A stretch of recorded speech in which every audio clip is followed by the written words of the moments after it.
Hi, I'm Realtor Sarah Morrow with South State Ace Realty. Today on Proper Tea Time, I speak with County of Boulder Appraisal Deputy Ken Beezer. Ken works as part of Assessor Cindy Braddock's senior leadership team, and he's worked for the state of Colorado for over 25 years. As a Coloradan with a wife and 3 kids, Ken holds a business administration degree from CSU. He's not just a wealth of property tax knowledge, but he's also a great teacher who trains real estate professionals, attorneys, and property owners in the valuation process. When he's done providing great service and crunch numbers for the day, Ken can be found hiking our gorgeous Front Range or coaching his son's flag football team for fun. It's that time of year on Proper Tea Time to talk property tax.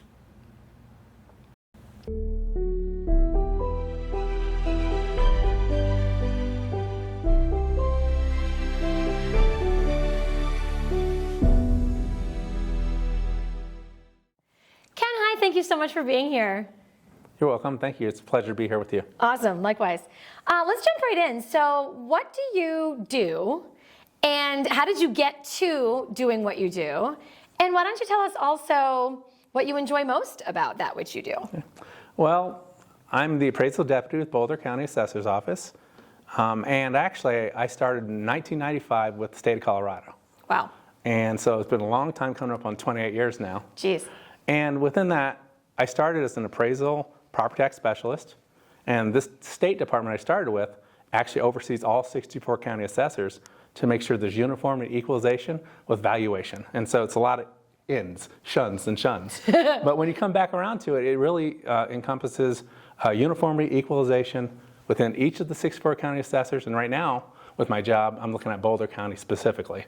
And my job, I actually oversee 3 supervisors who oversee 36 staff members, our appraisers, and make sure we get the values correctly. And so that's the main thing. Be correct, be as fair as we can be, and help out to make sure the tax is appropriately adjusted and specifically collected. So you're an assessor. I am the assessor's appraisal deputy. Appraisal deputy, excuse me. So what is the assessor's, you kind of told us your responsibilities. Yeah. You're not the assessor herself. Yeah. Tell me what the assessor's responsibilities are specifically. Yeah. The assessor's responsible for discovering, listing, classifying, and valuing property all throughout their jurisdiction. And so Cindy Braddock, our assessor in Boulder, her responsibilities entail throughout Boulder County, all the different cities, all the jurisdictions, make sure we capture all the property. So discovering, make sure all the property is captured we have in our system, and secondarily, then making sure it's listed appropriately so public information can be public. And then going on and saying, valuation-wise, let's get the appropriate value and the appropriate class. The classification leads right to valuation. And so we have to make sure all that's correct so that people are fairly assessed, and end result, they're fairly paying only their fair share. Class being type? Yeah, there's classes, huge classes, and there's sub-stratifications of classes. And based upon the classification, there's a lot of factors to figure in. One is the assessment rate, which we'll get to. And there's other situations where basically the type of valuation and how it's done is dictated by the type of property it is, which is classed. And so like the top 3 we have vacant land, we have residential, and we have commercial/industrial. And so all 3 of those classes formulate the basis for real property valuation. And so we have to make sure that we have that class appropriately, because then the assessment rate and the ultimate tax bill is impacted. Got it. Okay, so in that vein, could you tell us the difference between a property's market value, the actual value, a property's assessed value, the mill levy and what that is, and how all 4 of those things sort of factor into this property tax equation that you do? Definitely. It's very confusing for a lot of people because there's so many parts to this equation. Yeah. And so I like to start off with what everyone knows, the market value. What you see within any transaction, you hopefully have willing buyer, willing seller, both knowledgeable, acting in their own best interests, and they are meeting of the minds, meeting together to decide, well, what is this property worth? What am I willing to pay for it? What am I willing to accept for it? And saying, okay, well, this is agreeable. Once they do that in fair arm's length transaction, they're basically going to say, okay, well, this is the meeting of the minds. I'm willing to pay it. I'm willing to go and sell it for this amount, and that is a market transaction. So a market value is based upon those transactions and whenever they occur. So sales are always going on throughout the whole time. And so we track all the sales that take place. We have to go ahead and make sure that those represent the market at the time they take place. And then we go ahead and look deeper at it, and we qualify, verify, or disqualify them. Only qualified sales make it. And those are the ones we really analyze to make sure we know the market. And when we're looking at deeper, so the market value is the basis. It happens all over the place, anytime a property sells. Now, if you actually look deeper, the actual value is the assessor's value as of the assessment date. But we're looking at the condition of the property, how well it's been maintained and so forth, and the classification is dictated by the actual use, the legal use of the property as of January 1st assessment date. But so the actual value takes all this information and says January 1st, it's classified this way because it's used this way. It's actually going to be valued based on comparable this classification of properties. And then we go back to June 30th, which is we call the appraisal date. And we're going to go ahead and say, okay, well, property as it's set, condition and use, January 1st, 2023. And how is that going to actually, how much would have been worth and people will be willing to pay June 30th of 2020? And in this case, 2023 is assessed, goes all the way back to June 30th, 2022. And so the actual value is taking into consideration a specific date. They all took place all throughout, but we're going to say June 30th, 2022, how much would have people paid? And then we go into the assessed value. We said classification was a big part. Well, when you talk about the classification, it influences the types of approaches that you can use to value property. It also influences specifically what type of value and what comparables you're going to use to come up with the value. And so when we look at that, we really say, okay, what if we classify it as residential, it's going to have a lower rate, assessment rate, which then leads to a lower end value and a lower tax bill. And so residential has a favorable tax rate. And so that's what we're looking at. A lot of people want residential versus non because there's a favorable tax rate and it's about 1/3 non-residential property tax rate. So actual market value becomes assessed value, or actual value, and then it turns into assessed value when you multiply by the rate that's given by the legislature at the state based on the class of property. And then we move on and we say, okay, well, what else is there? So then the mill levy. The mill levy is based on budgets of local taxing entities. And so what you'll see a lot of times is you'll see school districts. They're due a certain amount for their budget. You'll see fire departments, fire districts. You'll see library districts. All the great services that taxpayers receive, they have to be paid for. So each of these entities have an ability to tax based on a budget that's allowable and actually approved and viewable, open to the public when they set those budgets. And so that becomes the mill levy. So if you put together the market value, helps determine the actual value, which then is utilized, that's what our office does. And then the state legislature sets an assessment rate based on the classification of property.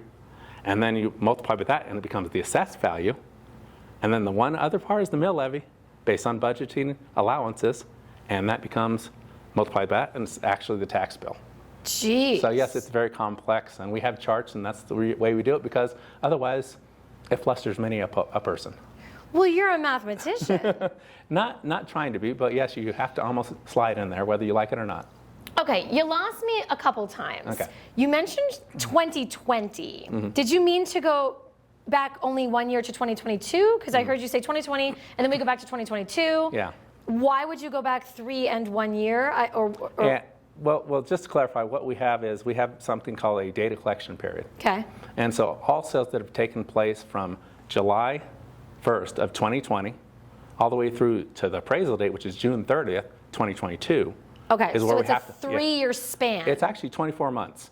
Oh. The actual data collection period is, yeah. I'm good at math. It's June 1st, 2020, all the way to June 30th of 2022. With you. Yes, so it's 24-month data collection period. We do 24 months because we want to capture seasonality. I see. So there's ups and downs in the market. We want to capture that. But then the assessment date, the January 1st of each of the years, we're going to actually look at use and we're going to look at the valuation. Yes. And so to do that, we have to say, well, we can't magically come up with the value timely unless we use historical information. Got it.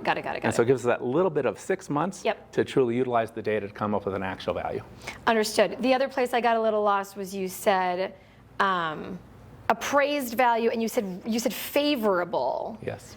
You mean a taxpayer who has a residential home is going to pay a little less than a taxpayer who has like a commercial property. Exactly. And exactly. that's the type of class you're talking about. Yes. Okay. Got that. What really, this is kind of a follow-up, what really is the difference between what you do and what an appraiser does? I've had an appraiser on my show just a few months ago, and a lot of what you're saying sounds like what she said. Yeah.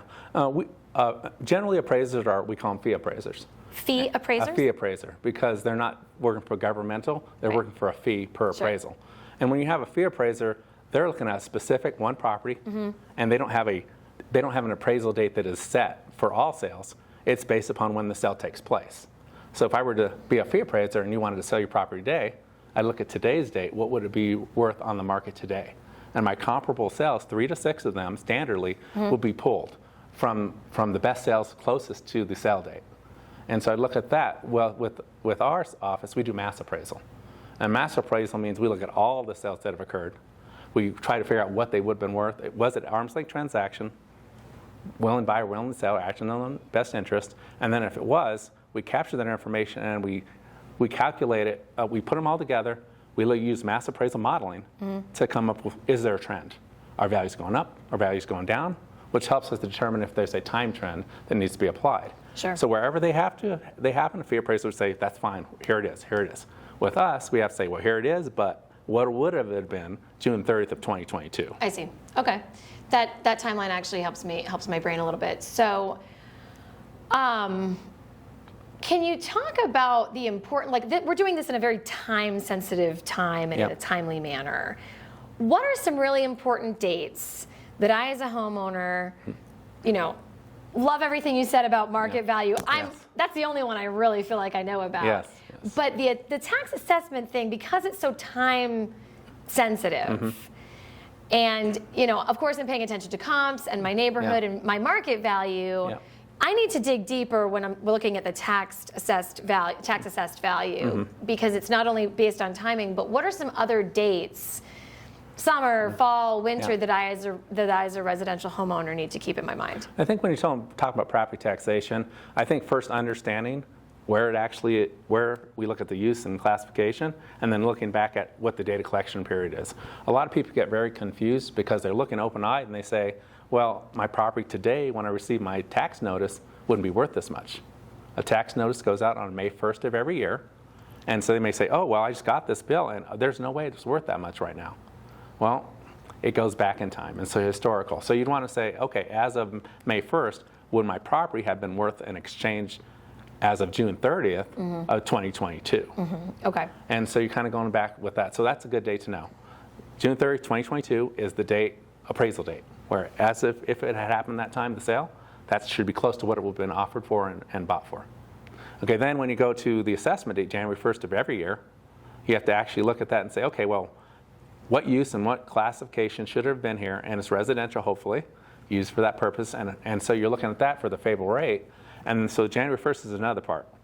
How was it used? What was the level of production? What was the status of my property as of that date?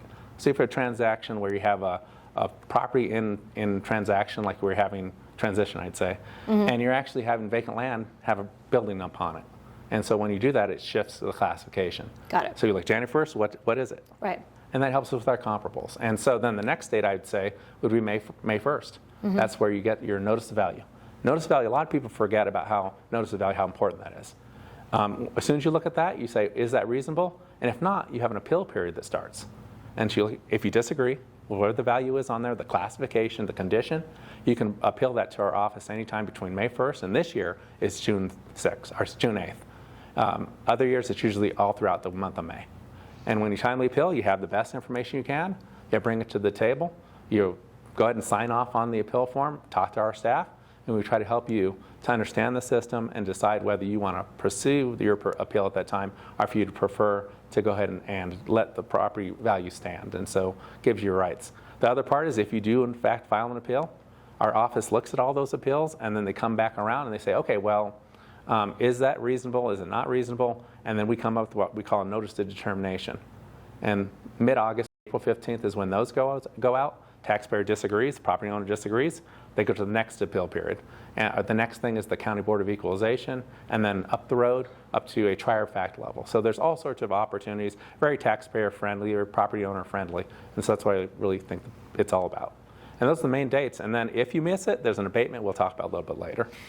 Yeah, okay, let's get into this because you just answered a bunch of questions for me about appeals. Yeah. It sounds like there are some online tools for me to look up, basically helping me identify my class and the historic stuff that I need to read up on. Then it's really just a matter of filing a form. Like I assume I download a form, it's an appeal form, I download it, I bring it to you along with what again? Yeah, actually you get the notice of determination in the mail. That's May 1st. By May 1st, and you take that documentation and you actually fill that out. Notice of determination. It's the notice of value. Notice of value, May 1st. This is how much we say your house is worth. Yes, and then you look at it and make sure your characteristics are correct. You decide whether you think it's appropriate or not, and then you file an appeal before June 8th this year. And as long as you've done that, you preserved your rights to go ahead and move further if you still disagree after our initial take on whether or not it should be adjusted. And what are some common reasons that owners appeal? Like why, does it fail? Does it work?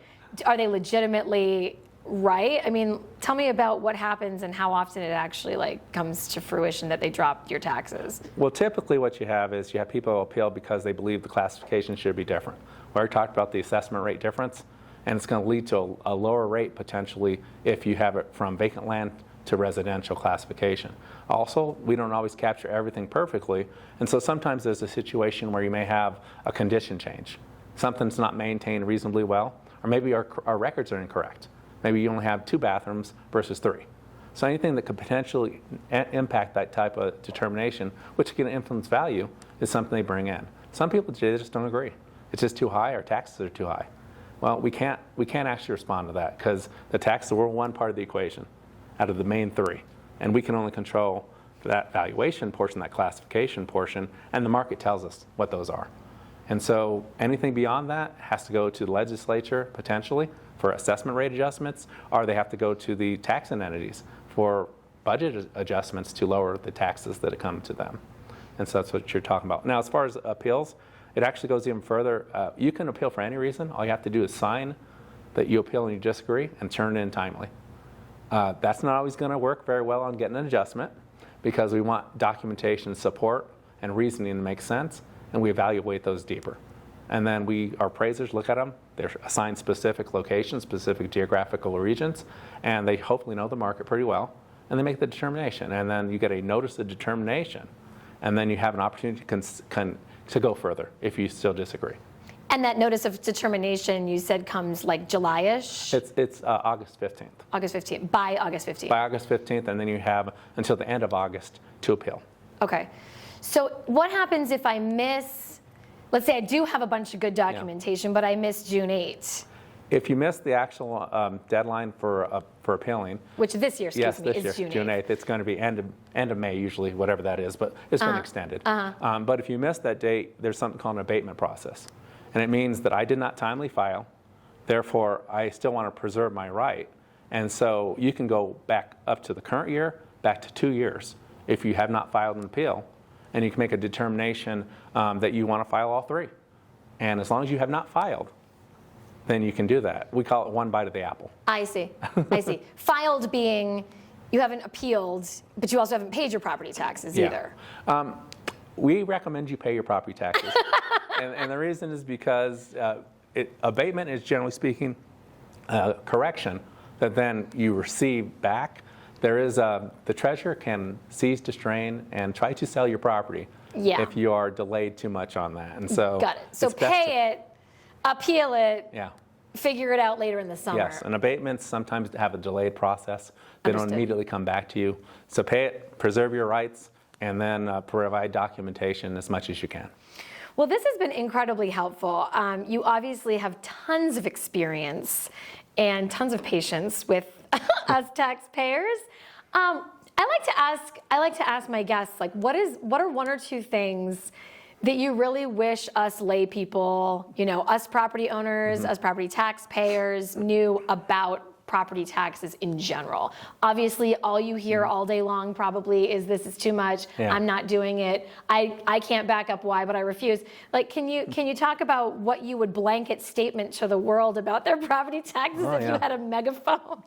I think the clear message that I like to send is that it's not a subjective thing against anyone. And a lot of people feel like they're narrowing and singling me out because something happened. I made someone mad at me, some government official. So they're kind of narrowing it down. So don't take it personal. Yes, don't take it personally. It's not meant that way. We try to be as objective as possible, and it's specifically set on the market. We don't make the market. You're right. We right. track and we make sure we verify and we follow, and it sets it. As a realtor, from your lips to God's ears, right? Yeah. Anything else that you would bestow upon us? Well, I would say also, we're government, but our staff is really customer service friendly. We do, in fact, try to do the best we can. Our assessor sends us out to things like this where we want to get the message out. We want to let people know we're not hiding anything. It's not wizardry. It's not magic. But I love magic. It can be fun, but this is not it. This is not the place, and we don't do it that way. We have logic, we have documentation, we have reasonableness, and we're not stuck on anything. We're really open to give us the data. You may know better than we do. Let's correct the records. Let's make this work out. You only need to pay your fair share for governmental services. So you're still humans. You want us to be your boots on the ground to help you where we can, and you're just trying to be fair. Exactly. And don't take it personal. Yep. Those are great tips for life. You have been so helpful, Ken. Thank you so much for being here. Thank you. Appreciate you having me. Likewise. That's The Proper Tea.